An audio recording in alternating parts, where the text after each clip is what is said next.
July 16th, 1999. A clear summer night. John F. Kennedy Jr., son of a president, American royalty, and one of the most recognizable names in the world, climbs into his sleek Piper Saratoga airplane. Beside him are his wife Carolyn and her sister Lauren. They are on their way to a family wedding. It should have been a quick, uneventful flight. But hours later, news stations across America break the story. The plane never arrived. Of the reported disappearance of the airplane carrying John F. Kennedy Jr. and days of search efforts end in heartbreak.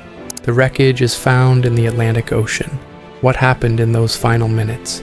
And what lessons can every general aviation pilot learn from this tragedy? Let's find out. By 1999, JFK Jr. was a man constantly in the spotlight.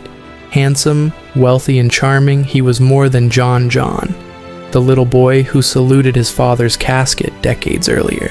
He was a lawyer, publisher, and cultural figure. But flying, that was his escape. Kennedy earned his private pilot license just the year before.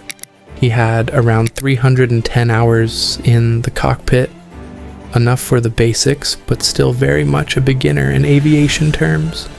He had even purchased his dream plane, a Piper Saratoga II, known for its power and comfort. But there was a gap in his flying resume. He wasn't yet certified to fly by instruments alone. That meant he needed good visibility, landmarks, horizons, city lights to keep the plane stable. Without that, he was vulnerable. On July 16th, around 8:30 p.m., Kennedy departed from New Jersey with Carolyn and Lauren on board. The plan, a short hop to Martha's Vineyard, then on to Hyannisport for a Kennedy family wedding. The early part of the flight was smooth.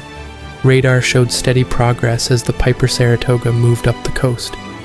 But the closer they got to Martha's Vineyard, the worse conditions became. Haze hung over the Atlantic. The sky was dark, no moon to outline the horizon. To the naked eye, sea and sky blended into one. For a VFR-only pilot, this was the most dangerous environment imaginable. The final minutes, radar data later revealed chilling details. As the plane neared the island, its track grew erratic. Small banks left and right, climbs followed by sudden descents. It was the signature of a pilot losing control, a classic case of spatial disorientation. Within moments, the Saratoga entered a spiraling descent. Investigators estimate it plunged at nearly 5,000 feet per minute. At 9:40 p.m., the aircraft slammed into the ocean, 7 miles short of the Vineyard. All 3 passengers were killed instantly. The investigation, the National Transportation Safety Board concluded the cause was pilot error, specifically a loss of control due to spatial disorientation in night conditions. There was no mechanical failure. The Saratoga was sound.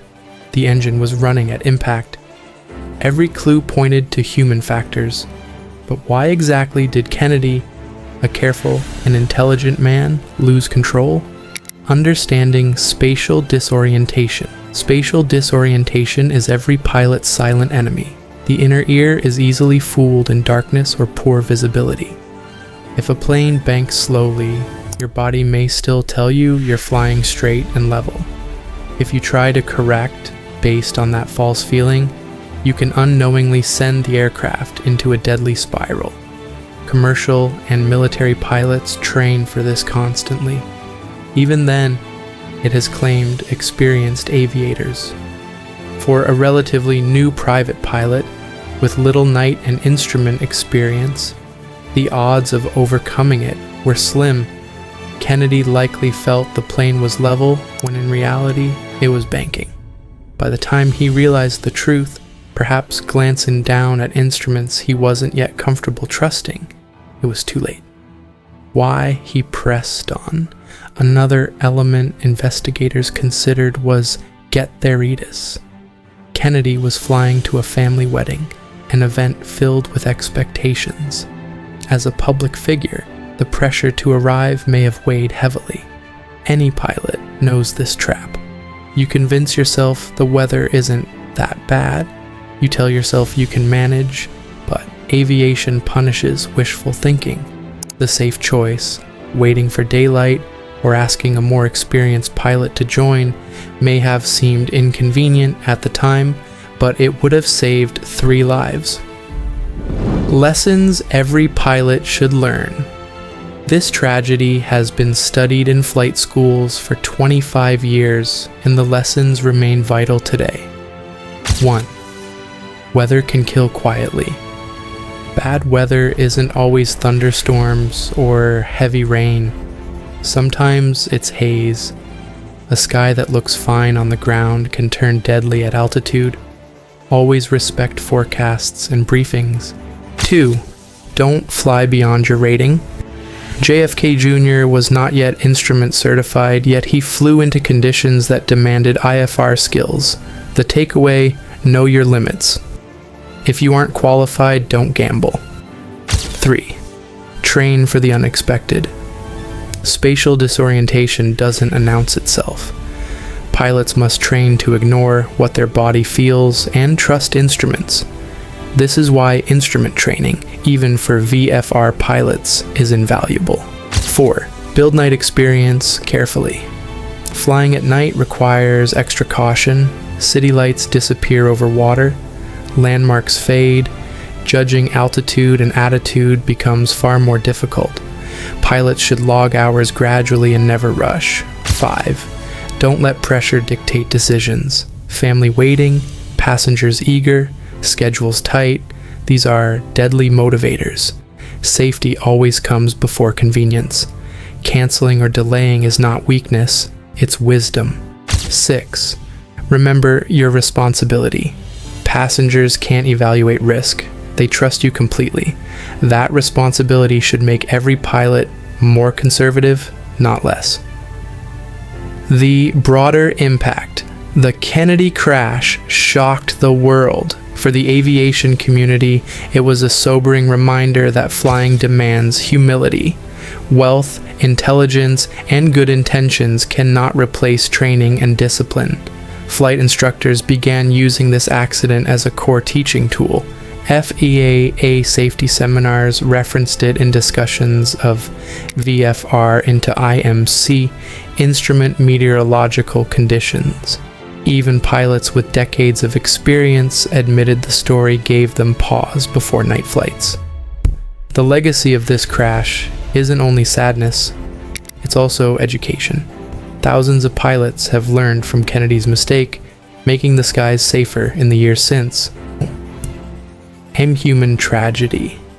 It's easy to analyze checklists, ratings, and weather reports, but at the heart of this story is something deeply human. John was just 38 years old, Carolyn only 33, Lauren 34. They were young, full of life, heading to a wedding, looking forward to a future. In the span of minutes, all of that vanished. Every pilot carries that responsibility. The lives of loved ones, friends, and colleagues are in their hands the moment the wheels leave the ground. That weight should never be forgotten. The story of JFK Jr.'s last flight is more than a famous headline. It's a timeless lesson. Respect the weather, fly within your limits, train harder than you think you need, and never let pride or pressure decide for you.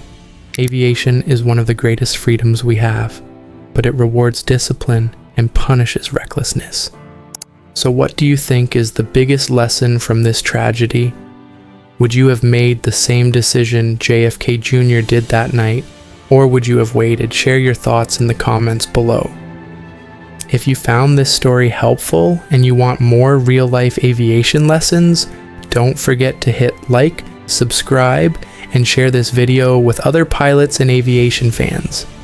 Stay safe, fly smart, and always remember, the sky is beautiful, but it demands respect.